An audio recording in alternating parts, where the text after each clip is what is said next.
right, joining us now is Arise Director of News and Politics Editor, Sambo. Well, very warm welcome to Newsnight, Samna. So a lot of final activities being rounded up. We saw the mega rally in Lagos, where Mr. President, is making a massive pledge that Tinubu is going to succeed him. Tell us more.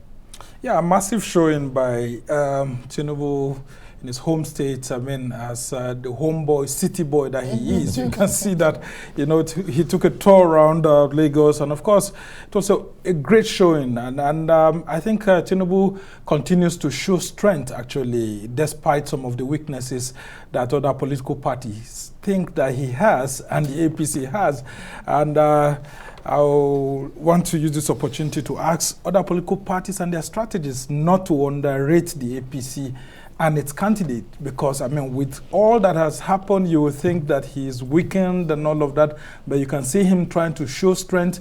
And, I mean, in the midst of all that we've seen and heard from the APC, having the president join the candidate and all of them coming out showing us smiling faces, despite that we know that, I mean, they are all troubled in one way or the other. I mean, it's a very good show of, faith. And we've seen President Buhari here trying to make it look as if some of the policies he took may not actually affect the candidate's fortunes. But I mean, that's what it takes to be president. Sometimes some things you would have to do, would have to do with statesmanship. There's a difference between being a president and being a party leader. You take decisions as a president from a vantage point of view, while members of the party may not be looking at President Buhari as if he's doing them a favor.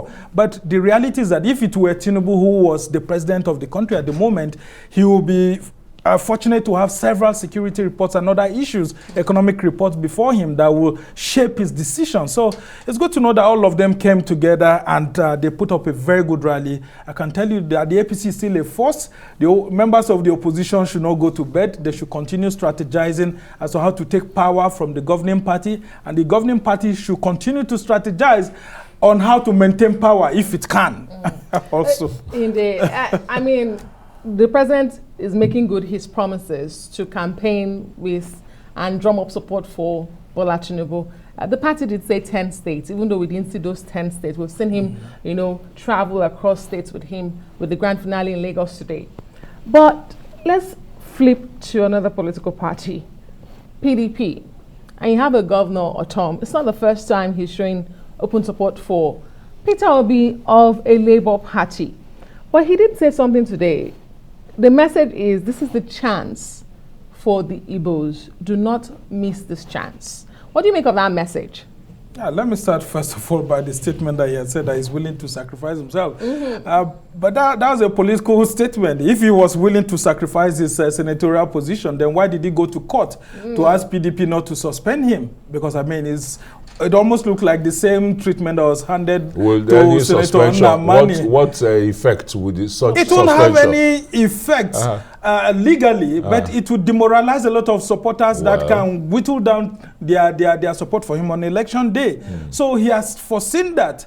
And if that's the case, why is he also not backing the Labour Party's senatorial candidate? Don't they have a senatorial candidate there? Why is he still maintaining PDP? But I can tell you, fantastic. This is the sort of rhetoric that we would have been expecting. People from different communities, different languages, tribes, religion, coming together to support somebody. Like he has said, this is the best chance for Igbo people at this moment. There are still better chances ahead, but I can tell you that Peter Obi is a very good representation of the Igbo community across the country and, of course, the Southeast. But like the candidate keeps saying, he should never be seen within that prism. Because if you do that, you whittle down the sort of influence that he will be taking into the election. Because there are still those primordial sentiments here. People will tell you, this election we're going into is going to be the three. I mean, you have a strong Hausa Fulani candidate. You have a strong Yoruba candidate. You have a strong Igbo candidate.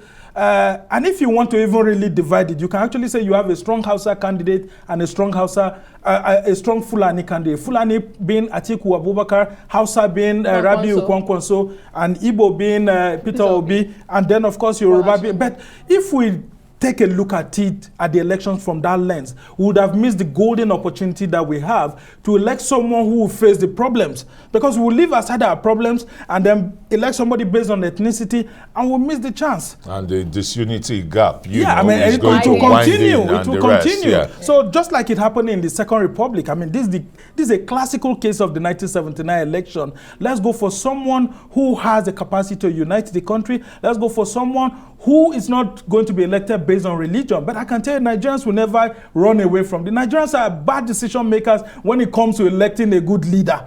I can tell you, if you look at the history of the country, most people who have wanted to serve the country don't get elected. It is those who don't have any ambition or who are chasing something else that Nigerians will vote into power, and then they will start complaining after the elections.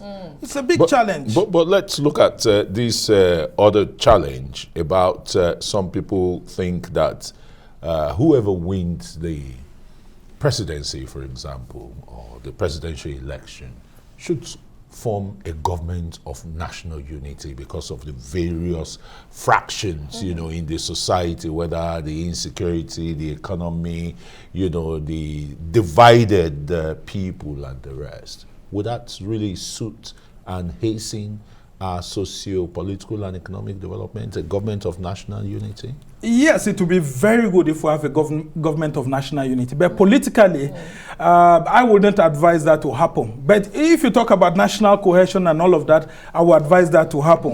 Why did I say that politically?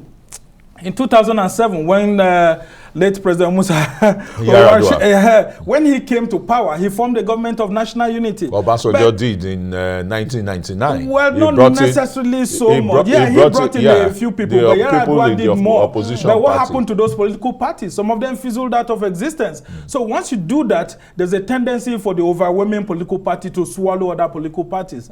Because when you have some of your top men going into government, they weaken the other political parties for the next election.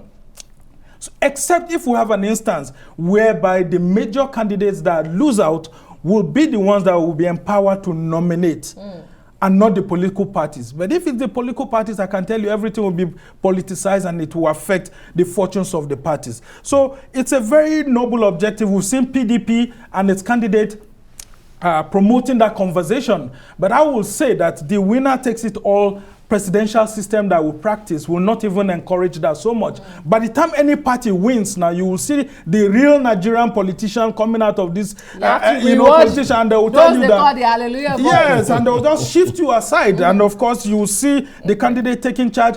Even his party will be afraid to even control him as a president. You can see it. Even President Buhari is seemingly looking larger than life than the APC. In a proper democracy that's working, President Buhari ought to have been sanctioned by the APC when he doesn't perform certain functions that the party expect to him, because the party is greater than the president. The president will only come and do 4 years or 8 years, and he'll go. And the party remains. But the party remains, and that's why the party supremacy should take charge. But what have we seen? Even it looks like it's the party that's going to the villa to beg the president. So we still need to rework our democracy and make sure that things work.